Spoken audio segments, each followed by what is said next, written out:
عزیز طلباء و طالبات، اردو زون میں خوش آمدید۔ فرسٹ ایئر کے پی کے بورڈ کی درسی کتاب اردو لازمی، جس کا آج ہم سبق نمبر 1 شروع کر رہے ہیں۔ اس کے مصنف ہیں سر سید احمد خان اور سبق کا نام ہے اپنی مدد آپ۔ اپنی مدد آپ ایک مقالہ ہے، یعنی ایک تنقیدی مضمون ہے، اور اس کا ماخذ ہے مقالات سر سید۔ سب سے پہلے تو ہم سر سید احمد خان کا تعارف دیکھتے ہیں کہ سر سید احمد خان جو کہ 17 اکتوبر 1817 کو دلی میں پیدا ہوئے۔ آپ کے والد جو ہیں وہ سید محمد متقی کو بادشاہ کے دربار میں بڑا ہی اثر و رسوخ حاصل تھا، یعنی کہ آپ کے والد جو ہیں سید محمد متقی، وہ اس وقت کے یعنی 1857 کی اگر ہم جنگ آزادی کی بات کرتے ہیں تو اس سے پہلے 1817 کے واقعات دیکھیں تو ان کے والد کو اس وقت کے بادشاہ کے دربار میں ایک بہت اہم درجہ یا رتبہ حاصل تھا۔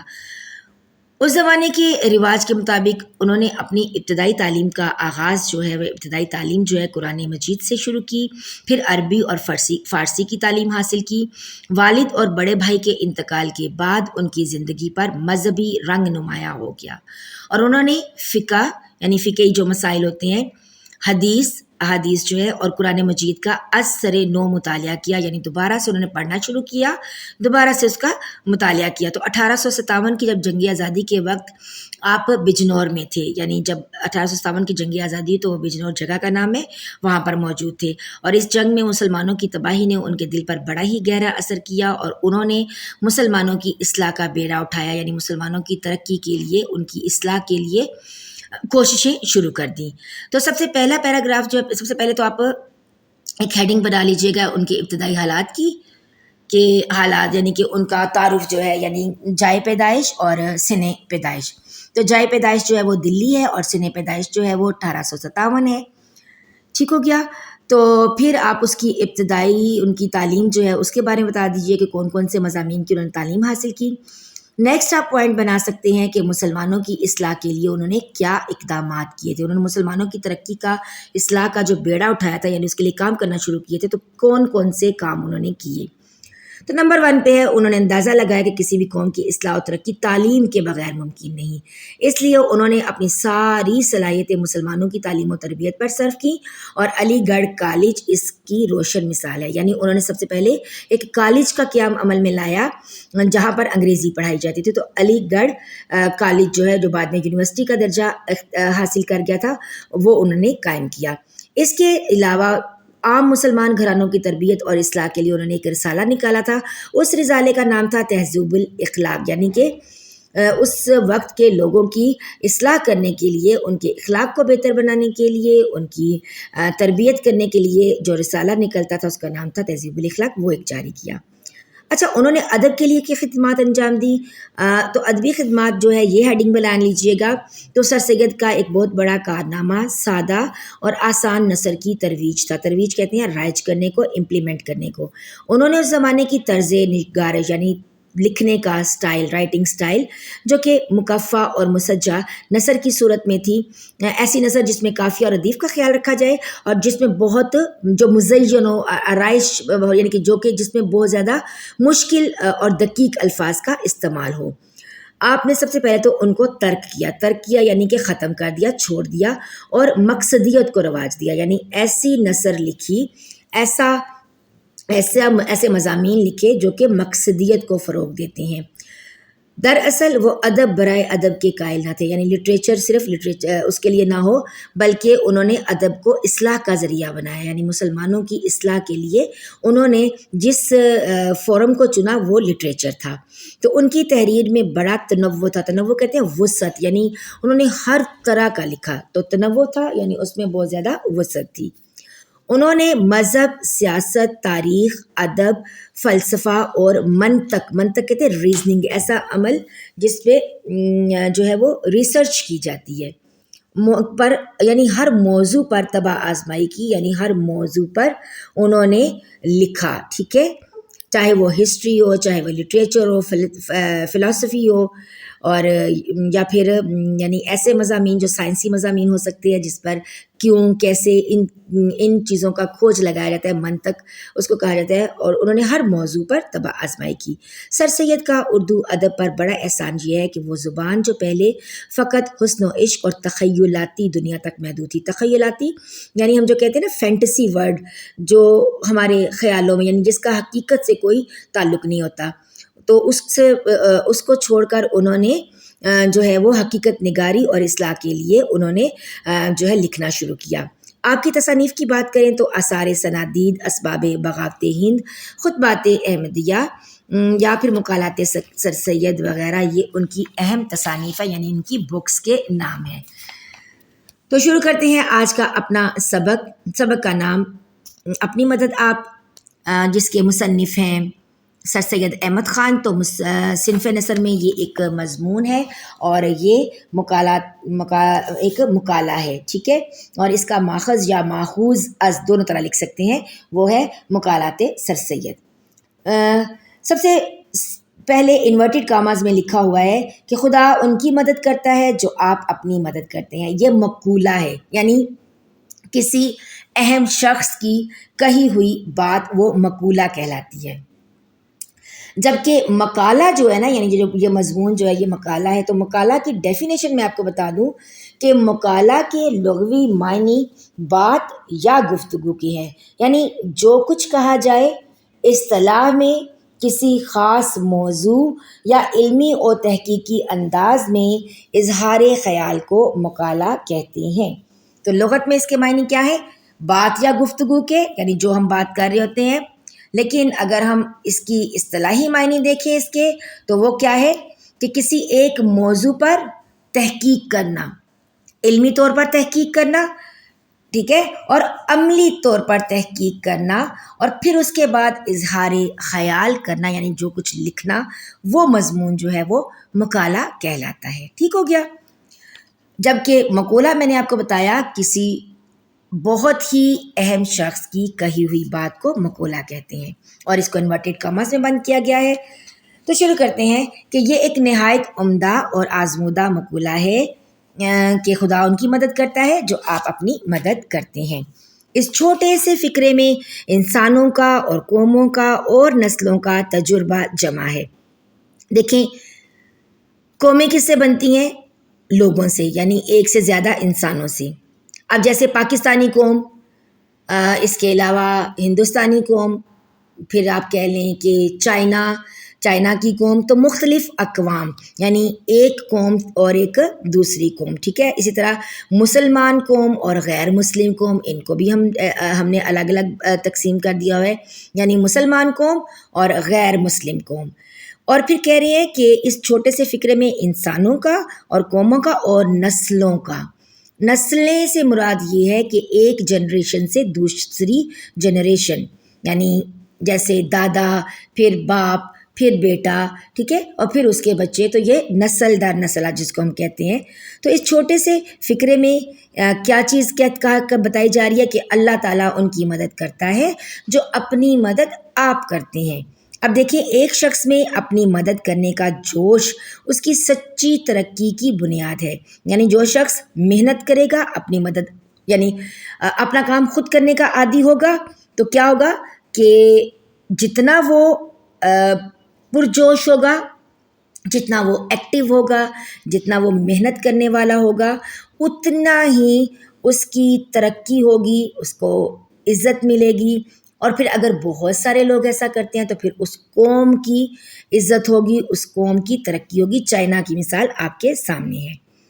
اب آگے بتا رہے ہو، جبکہ یہ جوش بہت سے شخصوں میں پایا جاوے تو وہ قومی ترقی اور قومی طاقت اور قومی مضبوطی کی جڑ ہے، یعنی وہ قوم جو ہے وہ مضبوط ہوتی ہے، قوم کی ترقی ہوتی ہے، وہ قوم دنیا میں طاقتور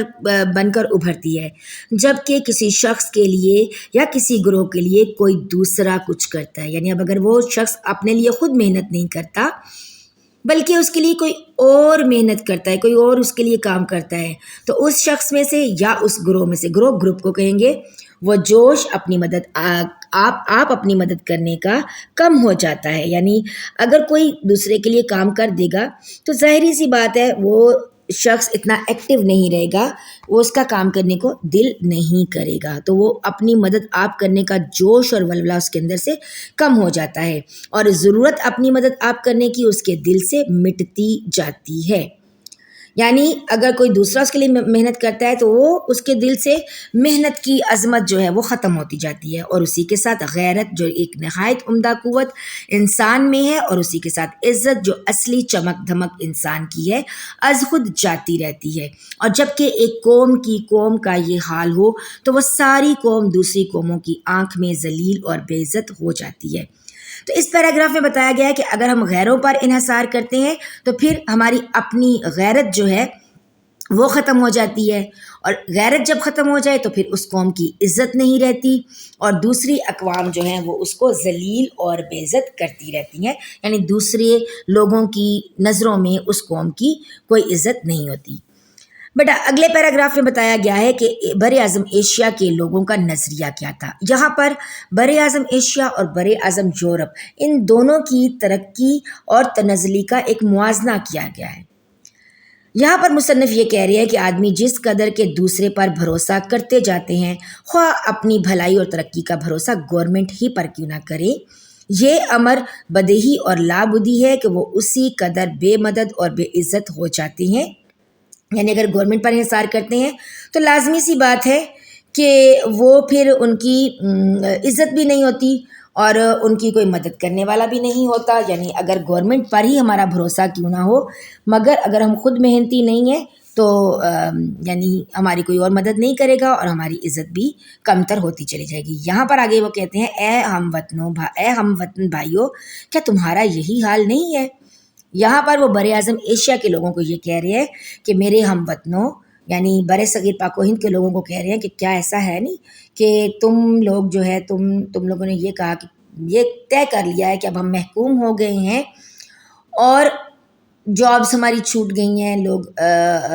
انگریزی زبان جو ہے وہ دفتری زبان بن گئی ہے، یا ہندی زبان جو ہے وہ دفتری زبان بن گئی ہے تو فارسی نہیں رہی، تو اس لیے اب تم لوگ یہ سمجھ رہے ہو کہ ہم خود محنت نہیں کر سکتے ہیں اور دوسروں پر انحصار کرنا شروع کر دیا ہے۔ یہاں پر وہ یہ کہہ رہے ہیں کہ اے میرے ہم وطنوں، ایشیا کی تمام قومیں یہی سمجھتی رہی ہیں کہ اچھا بادشاہی رعایا کی ترقی اور خوشی کا ذریعہ ہوتا ہے، یعنی جو ان پر حکمران ہوتے ہیں نا اس کسی قوم پر، تو اس کی رعایا اتنی ہی ترقی اور خوشحال زندگی گزارتی ہے جس قدر ان کے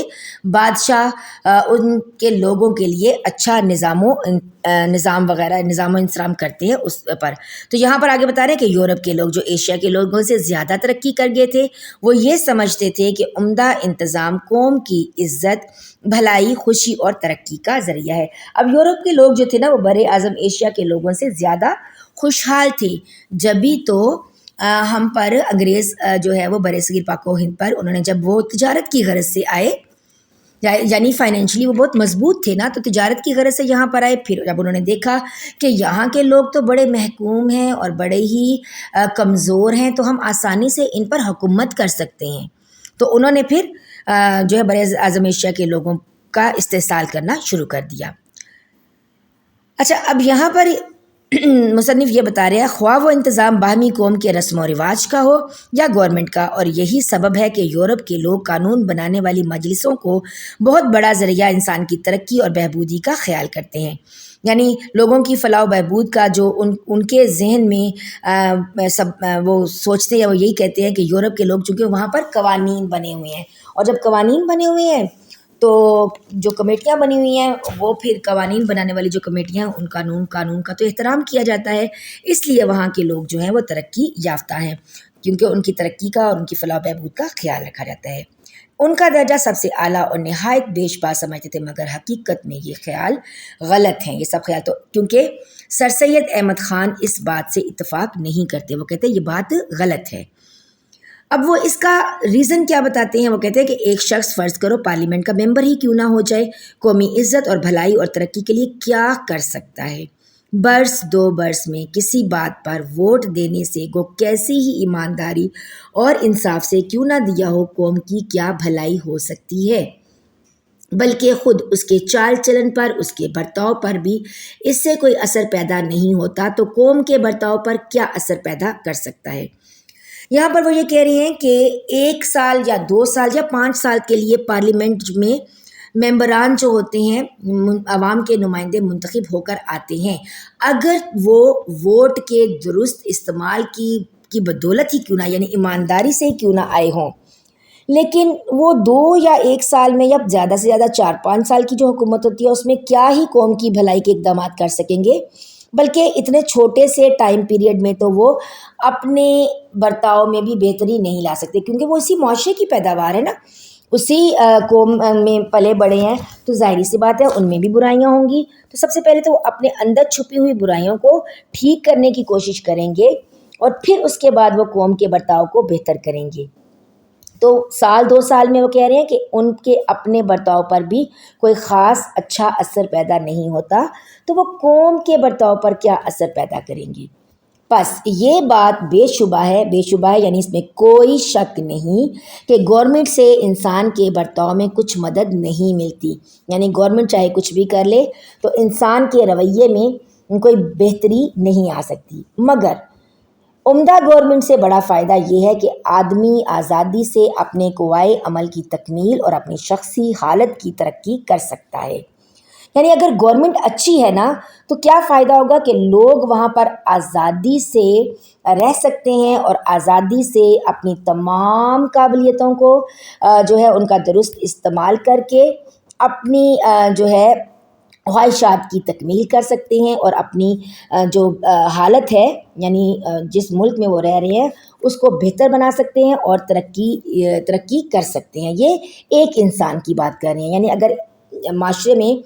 لوگوں کو آزادی ہو تو جو محنتی ہوگا وہ تو اپنے ساری صلاحیتوں کو بروئے کار لائے گا اور محنت کرے گا، کیونکہ اس کو پتہ ہے کہ کوئی نہ کوئی ایک میرٹ موجود ہے، اور لوگوں کو اپنی بات کے اظہار کے لیے آزادی ہے، اپنے کام کرنے کے لیے آزادی ہے، کوئی روک ٹوک نہیں ہے۔ یہ بات روزے روشن کی طرح عیاں ہو جاتی ہے۔ یہاں پر یہ ہوگا کہ گورنمنٹ کا فرض بنسبت مثبت اور باعمل ہونے کے زیادہ تر منفی اور مانی ہے۔ مانی ہوتا ہے ختم کرنا، یعنی منفی ہوتا ہے یعنی اس کے اپوزٹ ہے، یعنی بہتری کی بجائے وہ برا جو ہے تنزلی کی طرف ہے، اور مانی ہے یعنی اس کو منع کرتے ہیں، اس کو روکتا ہے۔ یعنی ہماری جو گورنمنٹ ہے یہ بات روزے روشن کی طرح ہے، یعنی بہت وضاحت سے بتائی جا سکتی ہے کہ یہ بات بالکل کھلی حقیقت ہے کہ گورنمنٹ جو ہے وہ بجائے اس کے کہ عوام کی ترقی کے لیے قوانین بنائیں اور اچھا اس کا استعمال کرے اور تاکہ وہ امپلیمنٹ ہو سکے، وہ کیا کرتی ہے، وہ اس کے اگینسٹ جاتی ہے، اور وہ فرض جان مال اور آزادی کی حفاظت ہے۔ یعنی کیا چیز ہوتی ہے کسی بھی رعایا کے لیے کہ اس ملک کے رہنے والوں کی جان، اس ملک کے رہنے والوں کا مال، اور اس ملک کے رہنے والوں کو آزادی اظہار کی آزادی ہو، یعنی اپنے رائے کے اظہار کی آزادی ہو، یعنی وہ آزادی سے اس ملک میں رہ سکے، اور اس کی حفاظت کون کرتا ہے؟ وہ گورنمنٹ کرتی ہے۔ جب قانون کا عمل درآمد دانش مندی سے ہوتا ہے تو آدمی اپنی جسمی اور ذہنی محنتوں کے ثمروں کا بے خطر حظ اٹھاتا ہے۔ حظ کہتے ہیں لطف اٹھانا بے خطر بغیر کسی خوف کے، ثمر کہتے ہیں پھل کو، اور جسمی کا مطلب اپنی بدنی، یعنی ہم کہتے ہیں نا کہ ہماری جو انسان کی جتنی بھی صلاحیتیں ہوتی ہیں، تمام جسمانی صلاحیتیں، تو وہ کہتے ہیں کہ اگر قانون جو ہے نا اس کا عمل درآمد بڑے ہی اچھے طریقے سے کیا جائے، یعنی جو ہے اس سے کیا دانش مندی سے، تو پھر لوگ وہاں کے جو ہیں وہ اپنی محنت بھی کریں گے اور اس کا فائدہ بھی اٹھائیں گے۔ اب جس قدر گورنمنٹ کی حکومت عمدہ ہوتی ہے اتنا ہی ذاتی نقصان کم ہوتا ہے، مگر کوئی قانون کو وہ کیسا ہی ابھارنے والا کیوں نہ ہو، سست آدمی کو محنت، فضول خرچ کو کفایت شعار اور شراب خور کو تائب نہیں بنا سکتا۔ تائب یعنی توبہ کرنے والا، بلکہ یہ باتیں محنت، کفایت شعاری اور نفس کشی سے حاصل ہوتی ہیں۔ یعنی آدمی جو ہے وہ کفایت شعار اور جو ہے وہ توبہ کرنے والا اور محنتی تبھی بنتا ہے جب وہ اپنے نفس کو مارتا ہے جب وہ محنت کرتا ہے، جب وہ کفایت شعری کرتا ہے۔ قومی ترقی، قومی عزت، قومی اصلاح عمدہ عادتوں، چال چلن اور عمدہ برتاؤ کرنے سے جو ہے وہ ہوتی ہے، حاصل ہوتی ہے، نہ کہ گورنمنٹ میں بڑے بڑے حقوق اور اعلیٰ درجے حاصل کرنے سے۔ تو یہاں پر بتایا گیا ہے کہ قانون جو ہے نا اس کا دانش مندانہ استعمال جب کیا جائے گا تو ملک ترقی کر سکتا ہے۔ اگلے پیراگراف میں بتا رہے ہیں کہ نہایت ٹھیک بات ہے کہ گورنمنٹ عموماً ان لوگوں کا جن پر وہ حکومت کرتی ہے عکس ہوتی ہے، یعنی جیسی وہاں کی رعایا ہوگی ویسی ہی گورنمنٹ ہوگی، جو رنگ ان کا ہوتا ہے یعنی وہاں کے رہنے والے لوگوں کا اسی کا عکس گورنمنٹ میں پایا جاتا ہے، یعنی اسی طرح کا شیڈو ویسا ہی۔ جو گورنمنٹ اپنی رعایا سے تہذیب اور شائستگی میں آگے بڑی ہوتی ہے، رعایا اس کو زبردستی پیچھے کھینچ لاتی ہے، اور جو گورنمنٹ اپنی رعایا سے کم تر اور شائستگی میں پیچھے ہوتی ہے وہ ترقی کی دوڑ میں رعایا کے ساتھ آگے کھنچ جاتی ہے۔ یعنی اگر لوگ اچھے ہوں گے اور حکومت بری ہوگی تو وہ لوگ اس کو زبردستی کھینچ کر اچھے اقدامات کرنے پر مجبور کریں گے، اور اگر لوگ برے ہوں گے اور جو ہے وہ حکومت بڑی اچھی ہوگی لیکن لوگ تو جو ہے وہ ان قوانین پر کو امپلیمنٹ ہی نہیں ہونے دیں گے۔ تو جیسی رعایا ہوگی ویسے ہی وہاں کی گورنمنٹ ہوگی۔ آگے یہ بتا رہے ہیں کہ نیچر کا قاعدہ یہی ہے کہ جیسا مجموعہ قوم کی چال چلن کا ہوتا ہے یقیناً اسی کے موافق اس کے قانون اور اسی کے مناسب حال گورنمنٹ ہوتی ہے۔ مثال دے کر بتا رہے ہیں کہ جس طرح کے پانی خود اپنی پنسال میں آ جاتا ہے، یعنی پانی کا بہاؤ جس طرف ہوتا ہے، پانی یعنی ڈھلوان کی طرف، پنسال بیٹا پانی ناپنے والا ایک آلہ ہوتا ہے۔ تو کہہ رہے ہیں کہ اسی طرح عمدہ رعایا پر عمدہ حکومت ہوتی ہے، اور جاہل اور خراب اور نا تربیت یافتہ رعایا پر ویسی ہی اکھڑ حکومت کرنی پڑتی ہے۔ اکھڑ یعنی جاہلانہ۔ تو کہہ رہے ہیں کہ جیسے لوگ ہوں گے ویسی ہی اس جی تو وہاں کی بیٹا گورنمنٹ نیکسٹ ہوگی۔ پیراگراف میں بتایا گیا ہے کہ قومی یعنی شخصی ترقی اور شخصی آزادی اور قومی ترقی اور تنزلی کیا چیز ہے۔ تو بتا رہے ہیں کہ تمام تجربوں سے ثابت ہوا کہ کسی ملک کی خوبی اور عمدگی اور قدر و منزلت بنسبت وہاں کی گورنمنٹ کے عمدہ ہونے کے زیادہ تر اس ملک کی رعایا کے چال چلن، اخلاق و عادات، تہذیب اور شائستگی پر منحصر ہے۔ یعنی اس کا انحصار جو ہے رعایا کے چال چلن پر ہے، ان کی اخلاق اور عادات پر ہے، ان کے معاشرتی تہذیب پر ہے، کیونکہ قوم کس چیز کا مجموعہ ہے؟ شخصی حالتوں کا مجموعہ ہے، اور ایک قوم کی تہذیب در حقیقت ان مردوں، عورتوں اور بچوں کی شخصی ترقی ہے جن سے وہ قوم بنتی ہے۔ دیکھ میں نے پہلے بھی بتایا کہ قوم جو ہے وہ لوگوں سے مل کر بنتی ہے۔ اب ان لوگوں میں عورتیں بھی ہیں، بچے بھی ہیں، مرد بھی ہیں، اور ان سب کی جو انڈیویجول جو ایک شخص کی ترقی ہوگی، جب ایک شخص اپنی ترقی کا سوچے گا، اپنی اچھائی کا سوچے گا، تو اس سے پھر مل کر قوم بنتی ہے۔ یہاں پر بیٹا